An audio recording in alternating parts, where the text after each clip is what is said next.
జగన్మాత భవాని భక్త చింతామణి భ్రమరాంబ శాంభవి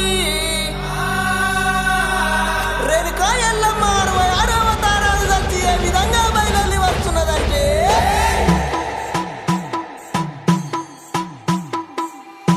శ్రీ శ్రీ శ్రీ బలుసులమ్మవారి జాతర మహోత్సవంలో భాగంగా ప్రభుత్వ విప్ తాడేపల్లిగూడెం నియోజకవర్గ గౌరవ శాసనసభ్యులు శ్రీ బొలిశెట్టి శ్రీనివాస్ గారి అధ్యక్షతన శ్రీ బలుసులమ్మ అమ్మవారి ఆలయ చైర్మన్ శ్రీ రంగం అంజీ ఆధ్వర్యంలో శ్రీ శ్రీ శ్రీ బలుసులమ్మవారికి సుమారు 1,00,000 గాజులతో ఆలయం నందు 11 రోజులుగా ప్రత్యేక పూజలు అమ్మవారి సమక్షంలో నిర్వహించడం జరిగింది. ఈ 11 రోజుల ప్రత్యేక పూజలు అనంతరం 1 వారడులో ఉన్న వినాయక ఆలయం వద్ద అమ్మవారి ప్రసాద రూపంలో పసుపు కుంకుమ గాజులు భక్తులకు పంచడం జరిగింది.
అందరికీ నమస్కారం.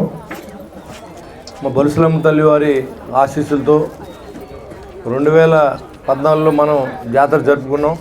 మళ్ళీ ఇవాళ 2026 సంవత్సరం మార్చి నెల 12వ తారీఖున జాతర ఉత్సవాలని ప్రారంభించడానికి పెద్దలు నిశ్చయించడం, ఈ కార్యక్రమంలో పెద్ద ఎత్తున అందరూ పాల్గొని ఈ కార్యక్రమాన్ని జయప్రదం చేయవలసిన అవసరం ఉంది. ఎందుకంటే జాతర జరిగిన తర్వాత తాడేపల్లిగూడెం పట్టణ పరిస్థితి ఎంత మారిందో కూడా మీరు చూశారు.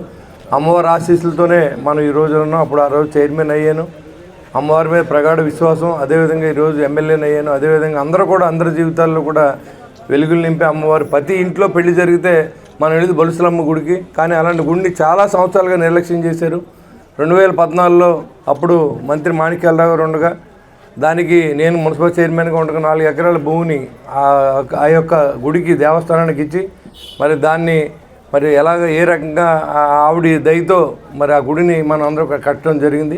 ఆ రోజు సహకరించిన పెద్దలు కానీ ఈరోజు జాతర సహకరించబోయే పెద్దలు కానీ అందరూ కూడా గ్రామ ఎలువేలు ఆశీస్సులు మనందరికీ ఉండాలని, మీ అందరూ కూడా వచ్చి అమ్మవారి కృపకు పాత్రలు అవ్వాలని ఈరోజు గాజుల పంపిణీ కార్యక్రమం, ఈ పసుపు కుంకుమతో ప్రతి సోదరి బాగుండాలనే ఉద్దేశంతో ఈ కార్యక్రమం చేపట్టాం.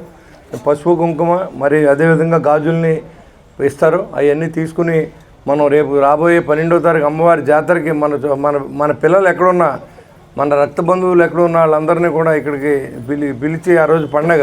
ఈ సంవత్సరం 2 పండుగలు, ఒకటి సంక్రాంతి చేసుకున్నాం మొన్న, అది ఎవరి కుటుంబంలో వాళ్ళు చేసుకుంటారు. కానీ ఇది జాతర, మా అందరూ కలిసి చేసుకునే జాతర కాబట్టి ఈ పండుగను కూడా మీ అందరూ జయప్రదం చేస్తారని ఆశిస్తూ ఉన్నా.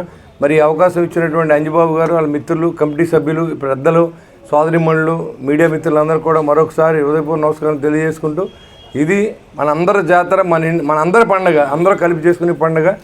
ఆడబడుచులందరికీ ఇప్పుడే చెప్పండి, 12వ తారీఖు నుంచి 27వ తారీఖు దాకా, మరి ఆ రోజుల్లో జాతర 27వ తారీఖున మనం ఆ రోజు భోజనాల కార్యక్రమాలు పెట్టుకునే విధంగా పెద్దలు నిశ్చయించారు. కాబట్టి ఆ రోజు అందరూ కూడా ఈ యొక్క జాతరలో పాల్గొనాలి.